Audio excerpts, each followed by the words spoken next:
Eu comentei um pouco mais cedo com vocês, lá no meu canal, e vale muito a pena a gente entrar nessa discussão, que é mais uma herança maldita deixada por um partido tão maldito quanto, que é o PT. E especificamente eu quero falar aqui da Dilma Rousseff, a pior presidente da história, a inábil, a incapaz. A única capacidade da Dilma é a capacidade de quebrar o país, que foi o que ela fez. E o resultado está na miséria, está na pobreza. O resultado está nas pessoas que vivem não só abaixo da linha da pobreza, mas abaixo da linha da miséria, segundo o levantamento mundial. O dado é absurdo. Um quarto da nossa população vive abaixo da linha da pobreza. E 13 milhões, mais que isso, 13 milhões de brasileiros vivem abaixo da linha da miséria. Isso significa que essas pessoas vivem aí com menos de $2 por dia, né? Isso significa que essas pessoas não têm, ao final do mês, o valor para pagar uma cesta básica, nem metade, nem 1/3 dela.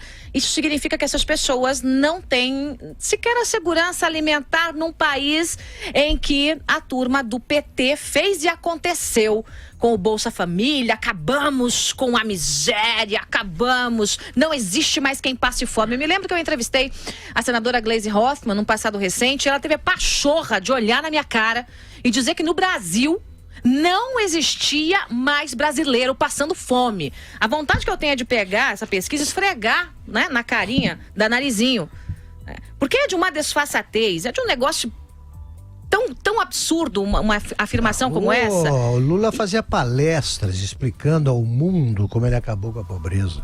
Aqui, ó. O Instituto aqui, Lula, né? Alegadamente, ele é um instituto Lula... de combate à pobreza, que ele usava lá para fazer palestra e depois ter aquelas reuniões com os mandatários dos países latino-americanos. Exatamente, para liberar obra, recurso para as empreiteiras aliadas. Essa pesquisa é do IBGE, tá, gente? Só para registrar a fonte. Não, o IBGE constatou, e é de 2016. É bom lembrar, por quê?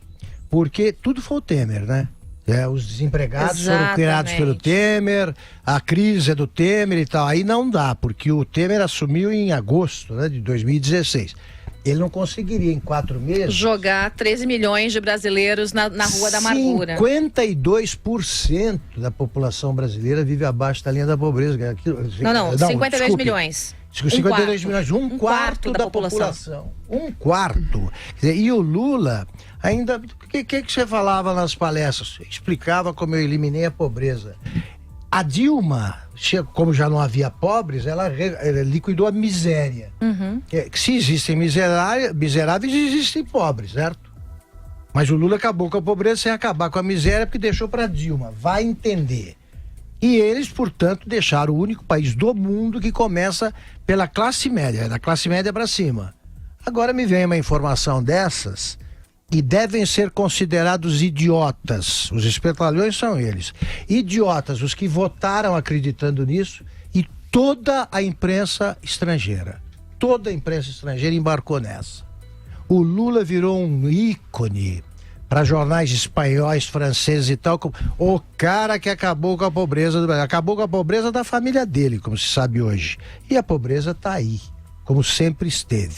O IBGE descobriu os pobres e miseráveis que o Lula e a Dilma esconderam. Coloque nessa conta aqui os milhões e milhões, boa parte, né, da massa de desempregados nesse país. Ah, sim. Alguns estão no subemprego, alguns estão vendendo coisinha na esquina, né? Mas, veja, a turma que está na linha abaixo da pobreza, né, vivendo abaixo da linha da pobreza, vive com até R$387 por mês.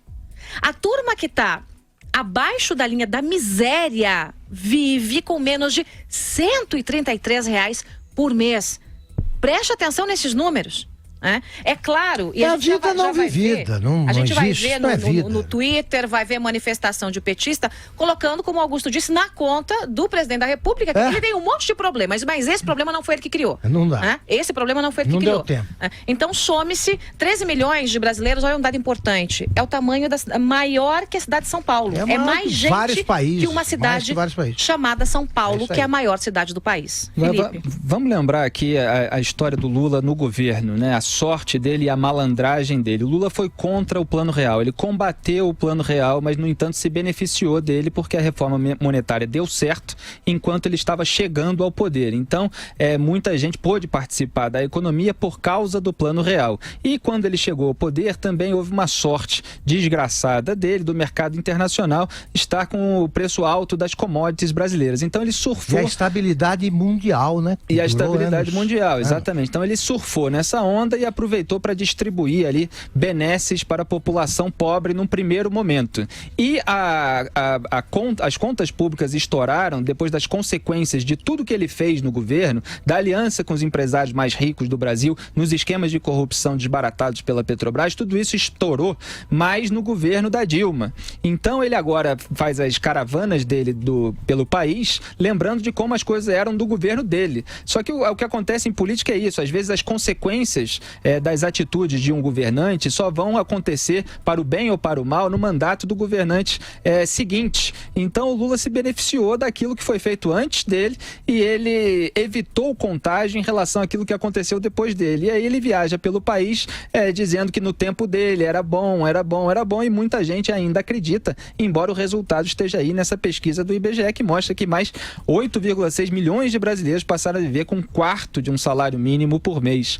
E eu assisti aos vídeos, aos discursos do Lula na caravana pelo Rio de Janeiro, acompanhado muitas vezes do Lindbergh Farias, que no auge do desespero petista, eles ficam cada vez mais demagogos, ficou pregando lá que tem que distribuir dinheiro para os pobres. Olha aí o resultado de 14 anos de governo do PT, do qual o Lula sempre esteve por trás, mesmo quando era governado pela Dilma o Brasil. É a população ainda na miséria. É um negócio interessante, né? Eu não paro de ficar pasmo com essa turma, porque eu sempre esqueço que nós não devemos imaginar que esse pessoal tenha a mesma cabeça, uma cabeça parecida com a nossa. Porque eu teria vergonha, né? Eu tô aqui num projeto, o líder do meu partido disse que está acabando com a pobreza, eu acredito e tal, e desculpe que é tudo mentira.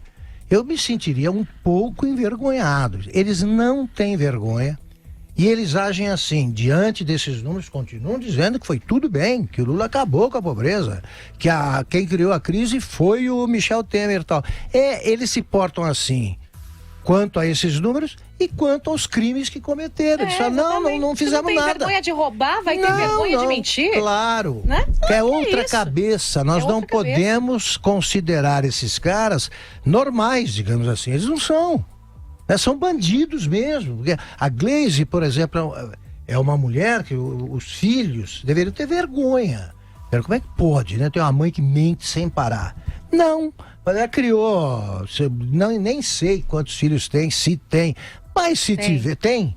Eles devem achar o quê? Que a mãe tá certa, eles não percebem, uma maneira... E o pai, que foi preso, roubando velhinho? Claro, só pode ter defeito de fabricação, é isso aí. Aliás, você falou em bandido para eles é quem é obstáculo no caminho deles, né? Eu mostrei o vídeo aqui. Os meios, eu mostrei o vídeo aqui da entrevista do Lula a uma rádio de Campos, no Rio de Janeiro, em que ele acusa a Lava Jato de bandidagem, ele fala quando começou essa bandidagem comigo, e hoje, se eu não me engano, o Rui Falcão, ex-presidente do PT, publicou no Twitter uma frase do Lula, dizendo que o João Vacari Neto é mantido como refém. Tá lá, Lula, entre aspas. Vacari é mantido como refém, fecha aspas. João Vacari Neto, ex-tesoureiro do PT, que está preso, envolvido aí em 9 ações penais. Ele tinha sido absolvido de 2, depois foi condenado na outra. O PT comemorou as primeiras, acabou legitimando o tribunal, que depois veio a condená-lo em uma outra. Quer dizer, se o Vacari é refém, quem é bandido? É a justiça brasileira.